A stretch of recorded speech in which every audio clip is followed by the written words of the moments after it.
हमारे देश के प्रधानमंत्री नरेंद्र मोदी 45 घंटों के साधना में लीन हो चुके हैं। यूँ कहिए तो 45 घंटों का तपस्या उनका शुरू हो चुका है और उसको मेडिटेशन भी कहा जाता है। उसी मेडिटेशन में, उस तपस्या में, उस साधना में हमारे देश के प्रधानमंत्री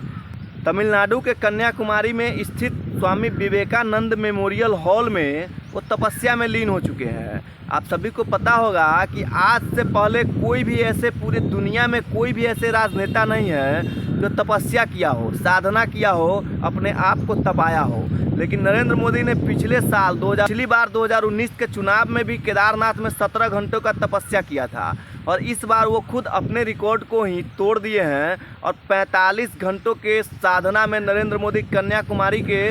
विवेकानंद मेमोरियल हॉल में वो लीन हो चुके हैं। वहीं पे स्वामी विवेकानंद ने भी तपस्या किया था, साधना किया था, जहाँ से उन्हें अद्भुत शक्ति की प्राप्ति हुई थी और हमारे देश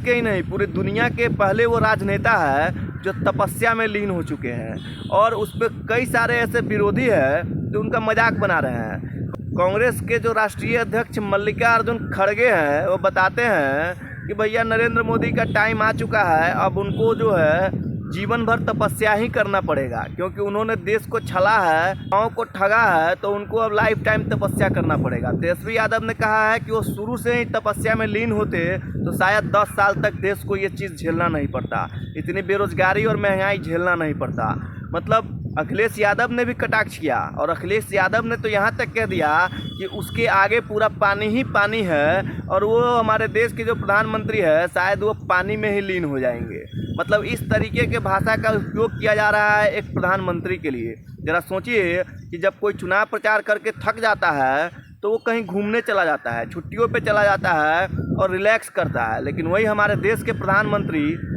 तपस्या कर रहे हैं, साधना कर रहे हैं, जिसे मेडिटेशन भी कहा जाता है। लेकिन ये बात कुछ लोगों को रास नहीं आ रही है और कुछ लोगों ने तो उनके ऊपर आचार संहिता का उल्लंघन तक का केस दर्ज करने की मांग कर दी चुनाव आयोग से, क्योंकि आप सभी को पता है कि आखिरी चरण का चुनाव बाकी है और कल यानी 1 तारीख को वोटिंग किया जाना है। तो वोटिंग से पहले हमारे प्रधानमंत्री मोदी का जो ये कार्यक्रम है, जो तपस्या साधना का जो कार्यक्रम किया जा रहा है, उसको लेकर काफ़ी सवाल खड़े किए जा रहे हैं। कल शाम को 6:45 से हमारे प्रधानमंत्री का वो तपस्या शुरू होता है और 45 घंटों तक ये तपस्या चलेगा। अब देखना होगा कि 1 तारीख के वोटिंग से पहले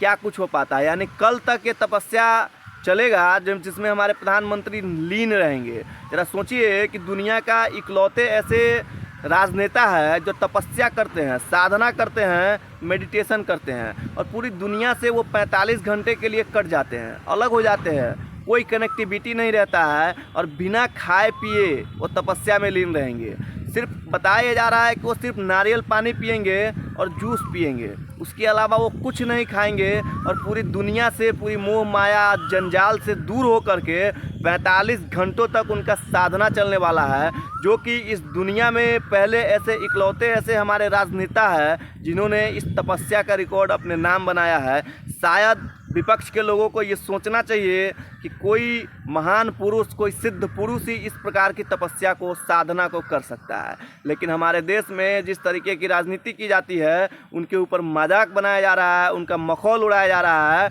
और उनको जो है बताया जा रहा है कि अब ये लाइफ टाइम के लिए तपस्या ही करेंगे क्योंकि ये हार रहे हैं। वो तो खैर 4 तारीख को पता चल ही जाएगा कि क्या कुछ हो पाता है, एनडीए की सरकार बनती है या इंडिया गठबंधन सत्ता में आती है। ये तो 4 तारीख को हमारे देश के लोग के द्वारा दिए गए मतदान के थ्रू जानकारी मिल ही जाएगी। लेकिन फिलहाल जो मखौल प्रधानमंत्री मोदी का उड़ाया जा रहा है, हो सकता है कि आने वाले 1 तारीख के चुनाव में कहीं भारी न पड़ जाए। यही डर से तमाम वो विपक्ष है जो मोदी के हमारे प्रधानमंत्री के ऊपर मखौल उड़ा रहा है, उनका मजाक बना रहा है।